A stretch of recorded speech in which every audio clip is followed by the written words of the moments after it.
नमोस्तु अर्चना महाराज जैन। जी।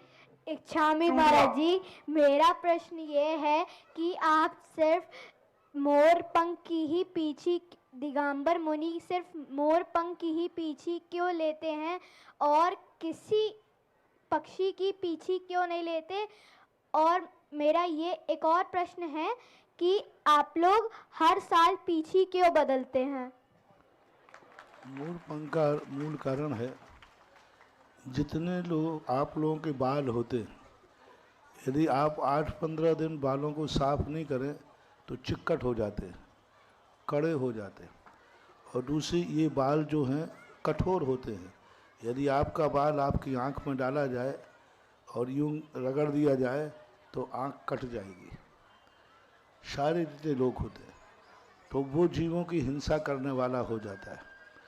अन्य पक्षियों के जो बाल होते हैं वो इतने छोटे होते हैं, इतने छोटे होते हैं कि हम 2-3 बार ही लगाएंगे तो ख़त्म हो जाएंगे। मयूर पंख के बालों में 5 गुण होते हैं। एक गुण होता है कोमल, इतना कोमल होता है कि यदि हम आँख के पंख में, अपनी आँख में भी इसको रगड़ें तो आँख में आंसू भी नहीं आएगा, कटेगा भी नहीं। एक होता है मृदु, मृदु यानी स्पर्श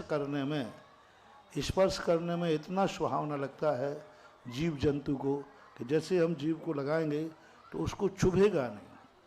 दूसरा होता है निष्परिग्रही, ये मैल को ग्रहण नहीं करता। आपके बालों में, किसी के बालों में, गाय बैल के बालों में आप देखना मिट्टी लग जाए तो गुलटा बन जाते, उसकी मिट्टी बन, ये नहीं पकड़ते। साल भर में कितनी भी गंदगी में गिर जाए, कितनी मिट्टी लग जाए, जैसी सूखेगी हम यूँ झड़ा देंगे, इसका मैल गिर जाता है। तो ये मुनि महाराजों जैसा निष्परिग्रही होता है। मुनि महाराज जैसे परिग्रह ग्रहण नहीं करते, जैसे मान लो इसको ले भी रहे हैं, मान लो घड़ी को ले भी लिया तो हमें परिग्रह का नहीं, ये छोड़ दिया, ऐसे ये मैल को छोड़ देती है, हल्की होती है।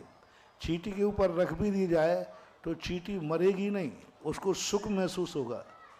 तो इस प्रकार से ये और ये बाल सबसे बड़ा है, ये स्वयं छोड़ती है।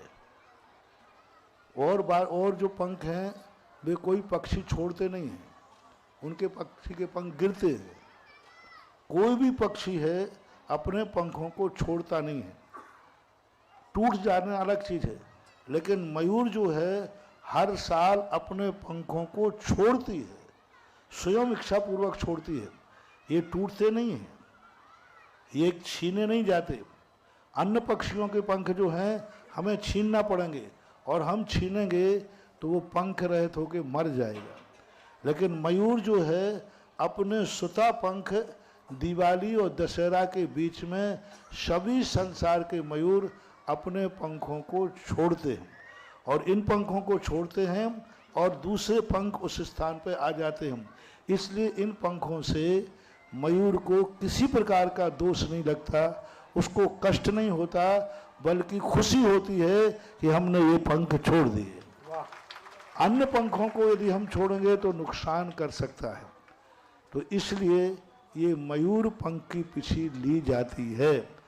कुचित कदाचित कभी आपातकाल में गिद्ध पंखों का भी एक उल्लेख मिला।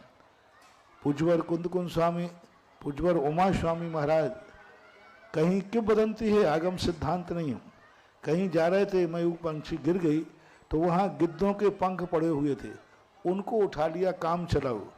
तो क्योंकि वो मुलायम तो होते हैं, लोग अपने आप गिरे हुए थे तो निकाल लिया, ले लिया, लेकिन उसमें भी हिंसा होती है, इसलिए मयूर पंख ली जाती है। साल भर में इसलिए बदलते हैं क्योंकि एक स्थान पर रहते हैं, पंखों की उपलब्धि हो जाती है। अब रास्ते में हम कहाँ से पंख लाएंगे? पहले हम जंगलों में रहते थे तो उस समय नहीं बदलते थे, उस दिन जो पुराना हो गया निकाल दिया, नया उसमें लगा लिया। आजकल की व्यवस्था, इसलिए ऐसा मानना चाहिए मयूर पंख के ये 5 गुण होते हैं। और इसका बाल देखो कितना होता है, इसकी जो हड्डी होती है बहुत पीछे शुरू होती है, और इसका झूमर जो है इतना बड़ा झूमर बालों का और किसी जीव का नहीं होता है, ऐसा।